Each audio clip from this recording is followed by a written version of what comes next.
Yang depresi. Iya. Jadi aku nggak perlu tuh bekerja dengan baik. Halo sahabat ID Batam, welcome back to Mic On, Mind Open.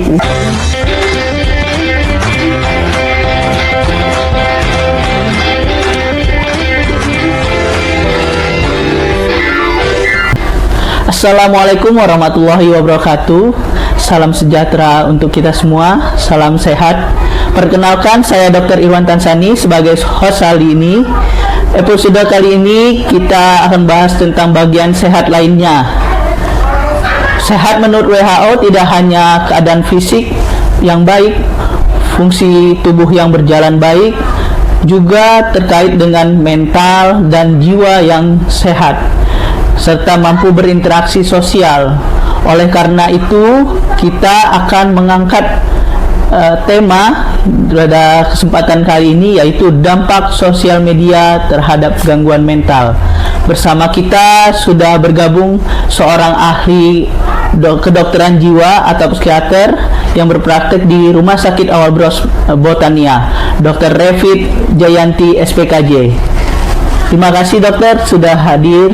Ya, terima kasih juga Dokter Irwan. Iya, langsung saja dok. Ini pada mulai abad 21 ini semakin banyak kita jumpai orang-orang dengan gangguan mental, baik itu mayor ataupun minor ya dok. Iya, iya. Sebenarnya apa sih dok definisi gangguan mental itu? Oke, terima kasih nih untuk Dokter Irwan yang sudah hari ini tuh mengangkat tema yang mungkin saat ini tuh lagi banyak banget ya orang bahas gitu ya, karena banyak banget penderitanya juga, karena menurut Kemenkes juga banyak nih peningkatan gangguan-gangguan kesehatan jiwa pada masyarakat Indonesia sekarang. Nah, kalau gitu kita pengen tahu dulu nih gangguan mental itu apa ya? Gangguan mental itu adalah kondisi kesehatan yang mempengaruhi pikiran, perasaan, perilaku, serta fungsi sosial seseorang, sehingga menimbulkan gangguan psikologis atau berdampak pada masalah psikologisnya yang menyebabkan nanti seseorang tersebut tidak berfungsi sebagaimana mestinya, kayak gitu ya. Jadi ada berpengaruh terhadap intrapersonal, interpersonal, kayak gitu ya, kinerja dia sehari-hari, produktivitas dan lain-lainnya gitu. Oh iya. Terus kemudian dok, penyebabnya apa ya dok? Kalau penyebab gangguan mental itu dok? Oke, nah kita mungkin bahas ya penyebab gangguan mental itu apa aja. Sebenarnya itu dia multifaktorial Dokter Iwan, jadi banyak banget nih ya penyebabnya.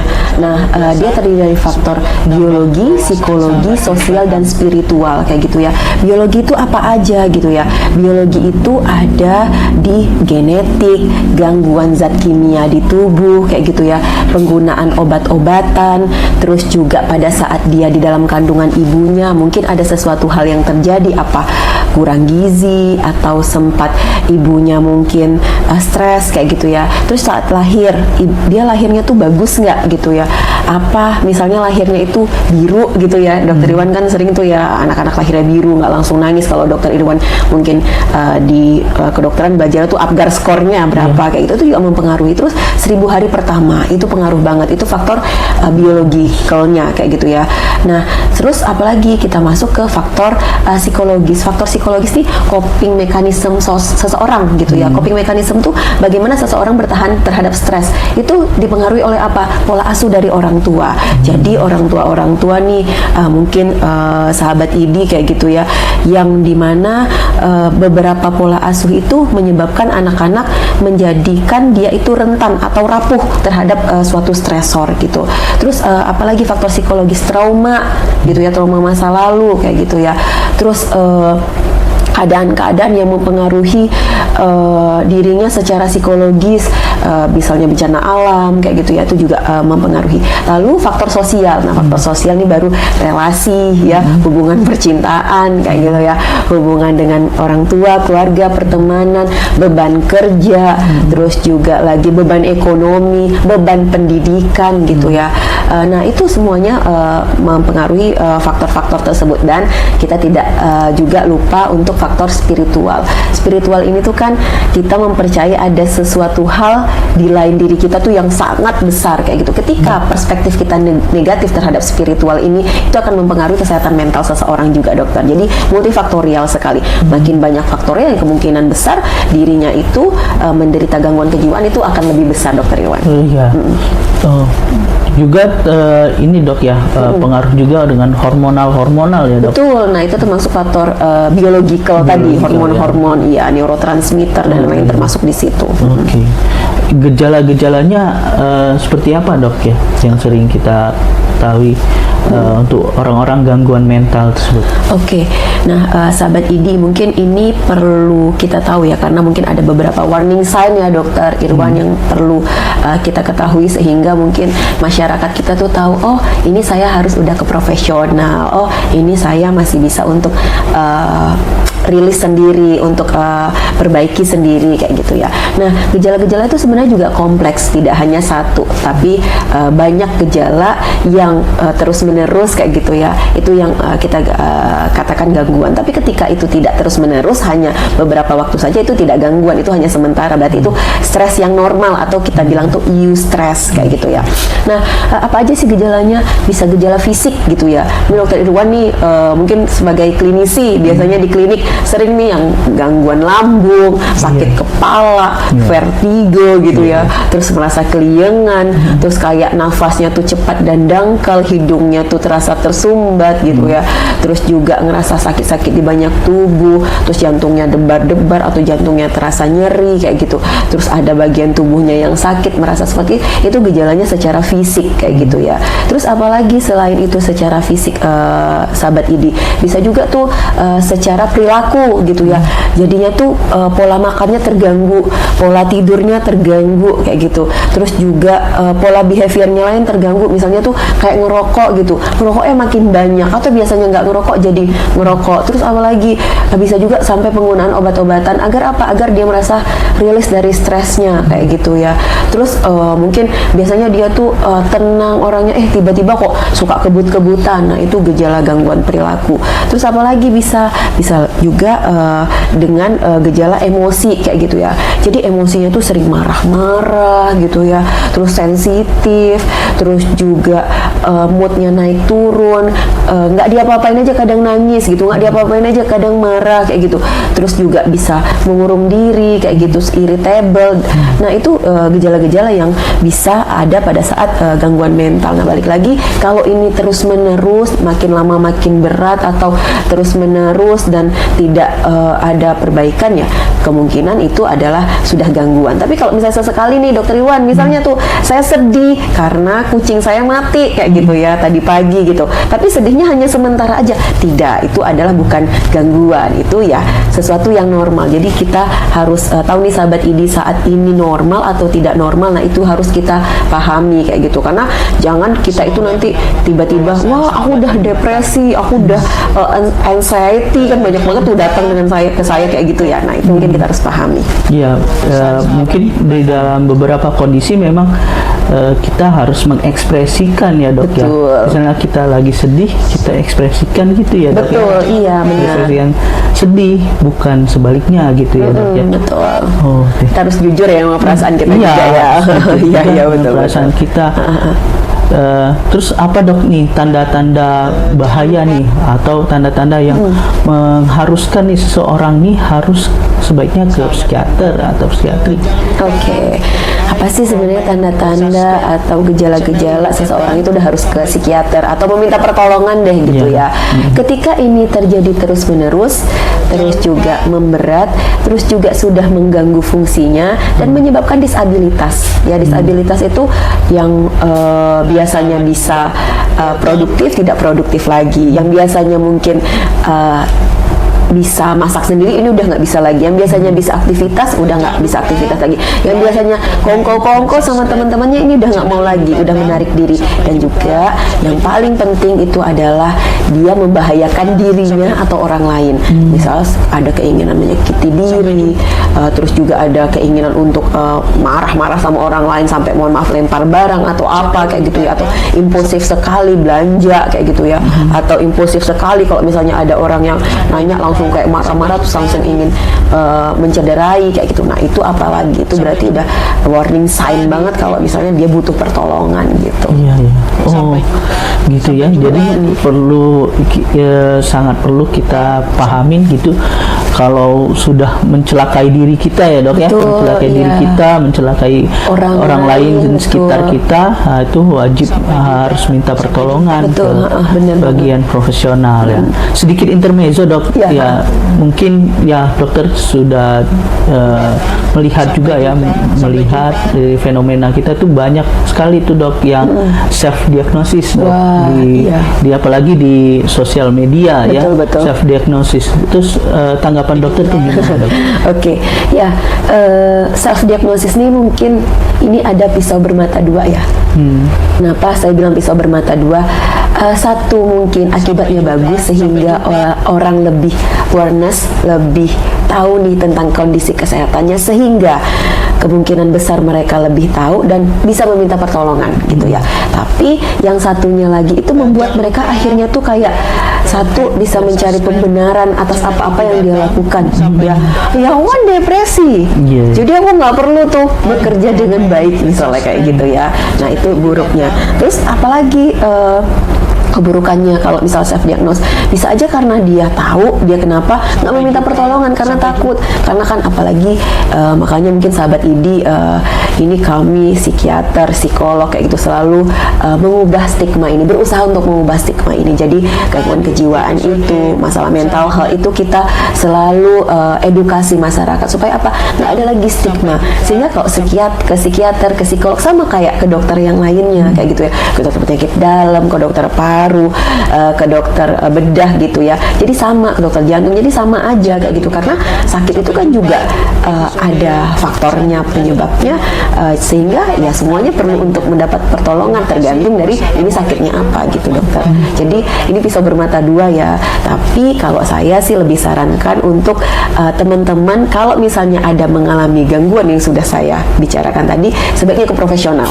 Ya boleh kalau kamu baca, tapi itu untuk meningkatkan awarenessmu saja. Tapi setelah itu kamu ke profesional, bukan untuk kamu jadinya wah aku kayak gini nih. Pembenaran. Iya pembenaran, wah ini kayak gini nih, jadi ini ya nggak boleh seperti itu. Oh iya dok. Oke. Selanjutnya dok, langsung ke intinya dok ya. Ke kita apalagi di tahun 2010 ke atas lebih ke atas, itu sosial media sudah sangat berkembang ya dok. Betul banget. Akibatnya dari penelitian-penelitian juga menyebabkan banyak yang mengalami gangguan jiwa akibat efek dari sosial media. Sosial media bener banget. Bagaimana dok sosial media ini bisa menyebabkan jadi gangguan mental dok? Oke, ya. Banyak hal ya sahabat ID ya, sosial media ini bisa menyebabkan gangguan mental kayak gitu. Yang pertama aja itu dari screen-nya itu ya, itu kan blue screen ya.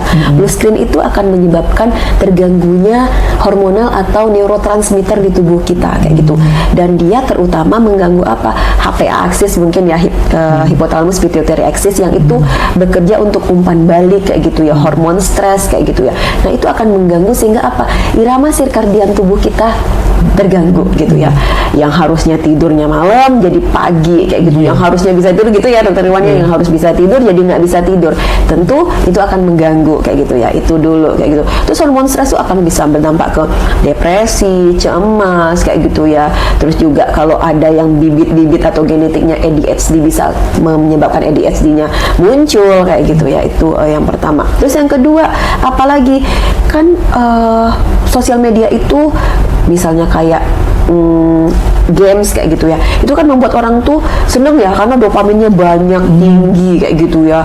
Terus dopamin neurotransmitter yang ada di otak kita yang membuat kita tuh sebenarnya bahagia, senang kayak gitu ya. Reward system gitu ya. Bisa kita makan nasi padang nih Dokter Irwan terus kita seneng ya kayak gitu. Nah itu kan menyebabkan dopamin muncul. Tapi kalau makan nasi padang, melakukan hubungan seksual itu dopaminnya normal munculnya. Kalau dengan gadget kayak gitu ya, main game kayak gitu ya, atau apa namanya tuh trading kayak gitu, itu dopaminnya tinggi banget pas saat melakukan itu, dopaminnya tinggi banget dan itu mengganggu reward system kita sehingga kalau digantikan sama yang lain dia nggak mau gitu. Nah makanya jadinya reward systemnya terganggu, jadi apa, adiksi akhirnya. Itu yang kedua ya, jadinya kecanduan gadget kayak gitu ya. Terus yang ketiga apalagi, akhirnya tuh dengan kita melihat media sosial, scroll terutama itu kan akan muncul perbandingan ya. Wah, temen SMA aku udah sampai ini loh gitu ya, aku kok belum kayak gitu ya. Temen SD aku udah jadi ini loh, aku kok belum kayak gitu. Jadi muncul perbandingan yang dimana mereka itu tidak melihat kenyataannya ya kan. Dokter Irwan aja kalau di sosial media tunjukinnya yang bagus-bagus atau yang jelek-jelek? Yang bagus-bagus ya sahabat Idi. Malahan kalau bisa tuh diedit ya kayak gitu ya, sampai mukanya bening banget gitu ya. Nah itu kan jadinya mengganggu ya, jadi orang tidak bisa menilai realita, terus juga menyebabkan mereka akan compare dirinya sama orang lain. Terus satu lagi juga yang paling jelek, jadi muncul isolasi sosial, nggak mau nih keluar karena udah enak. Apalagi kan sekarang semuanya bisa dipesan lewat gadget ya kayak gitu, makanan semua, sampai ke pasar juga sekarang sayur-sayuran juga emak-emak juga udah bisa pesan pakai gadget, nggak perlu lagi ke pasar kayak gitu. Sehingga juga bukan hanya kesehatan mental aja yang terganggu karena itu ya, bukan hanya isolasi sosial, akhirnya apa, mager, jadi sedentary gaya hidup kayak gitu ya, bisa jadi obesitas kayak gitu ya. Terus juga nanti mengakibatkan stroke, sakit jantung dan lain-lain. Jadi banyak sih ininya penyebab akibatnya gitu ya. Oke dok. Terus nih terakhir dok, apa dok terapi atau tips nih dok supaya kita dapat menghindari gangguan mental? Ya teman-teman sahabat ini semuanya bisa paham dok, atau Pak bisa dapat insight apa sih yang sebaiknya kita dihindarin, ya apa yang sebaiknya kita waspadai gitu dok, supaya kita terhindar dari gangguan mental nih dok. Ya kalau secara umum atau secara global ya Dokter Iwan dan sahabat ID, itu yang pertama itu kita tetap berinteraksi sosial kayak gitu ya, terhubung nih ya kita satu sama lain. Misalnya saya nih ngobrol sama Dokter Irwan kayak gitu, gimana tadi di praktek ketemu apa aja kayak gitu ya. Nah itu satu, terhubung dengan orang lain. Terus yang kedua, melakukan aktivitas-aktivitas rutin, apa namanya tuh, kayak berkebun kayak gitu ya. Terus juga misalnya masak kayak gitu ya, melakukan hal-hal yang mungkin kita anggap itu menyenangkan kayak gitu ya. Terus yang ketiga apalagi, olahraga, jangan lupa ya olahraga ya. Ini mungkin sahabat ID perlu dipahami, olahraga ini juga kami dokter-dokter kadang susah ya dokter untuk punya waktu ya. Tapi apa, kita harus sempatkan ya, minimal kan kalau misalnya dikatakan itu 3 kali ya dalam seminggu kayak gitu ya, 30 sampai 45 menit kalau saya nggak salah ya. Nah itu mungkin kita perlu lakukan, kita perlu selipkan di antara kesibukan kita gitu. Terus apalagi, terus relaksasi, relaksasi pernafasan. Nanti mungkin teman-teman bisa lihat ya di YouTube atau di mana, yang dimana tarik nafas 4 hitungan, tahan 7 hitungan, keluarkan 8 hitungan, atau meditasi kayak gitu. Terus satunya lagi tuh gratitude atau bersyukur kayak gitu ya. Jadi bersyukur itu akan membuat kita juga bisa mempengaruhi kesehatan mental kita, itu secara umum gitu ya. Tapi kalau secara khususnya apa, terutama yang gadget tadi ya Dokter Irwan, pertama kita harus batasi apa yang kita lihat. Ya kan tidak semua ya harus kita lihat kayak gitu ya. Terus juga memode silent gitu ya. Ada beberapa part yang kita mungkin harus silent dari gadget gitu ya. Misalnya bangun tidur, kita relaksasi dulu, refleksi diri dulu, baca buku kayak gitu, baca buku self developmental atau baca buku pengetahuan yang lain gitu ya. Nanti olahraga, baru nanti bekerja. Mungkin di situ kita akan menggunakan gadget kayak gitu. Terus selain membatasi kontennya, membatasi juga waktunya gitu. Biasanya tuh sih ada yang mengatakan 1 sampai 2 jam maksimal. Tapi 1 sampai 2 jam ini melakukan hal-hal yang tidak bertujuan atau tanpa tujuan. Kalau misalnya kita bekerja yang memang pakai handphone atau gadget ya itu nggak apa-apa. Tapi kalau tanpa tujuan, misalnya main game gitu ya, scroll TikTok kayak gitu ya, scroll IG gitu. Jadi ada waktunya 1 sampai 2 jam, dan itu nggak boleh 1 sampai 2 jam tuh langsung, tapi 20 menit 20 menit ya screen time, 20 menit istirahat, nanti misalnya baru dilanjutkan lagi kayak gitu ya. Itu yang bisa dilakukan gitu ya. Terus juga apalagi, terus juga kita harus mengetahui atau memberitahu ke diri kita kalau ini itu adalah wadah untuk kita mencari informasi, bukan untuk kita membandingkan diri, tidak melihat realita kayak gitu. Jadi membuat kita jadinya terganggu. Nah, itu tidak boleh gitu ya. Itu sih Dokter Irwan yang bisa dilakukan. Oke, baiklah. Sepertinya udah sangat jelas ya teman-teman sahabat ID semuanya. Dari penjelasan Dokter Revit, kita dapat menyimpulkan nih bahwasanya memang untuk penggunaan gadget nih memang harus dibatasin ya. Dibatasi supaya kita jangan sampai nih terjadi gangguan mental gitu ya. Terima kasih Dokter Revit atas ilmu dan sharingnya yang sangat luar biasa. Semoga menambah wawasan sahabat ID Batam. Jangan lupa like, komen, dan subscribe channel ID Batam. Sampai jumpa di episode selanjutnya dengan tema yang nggak kalah menarik lainnya.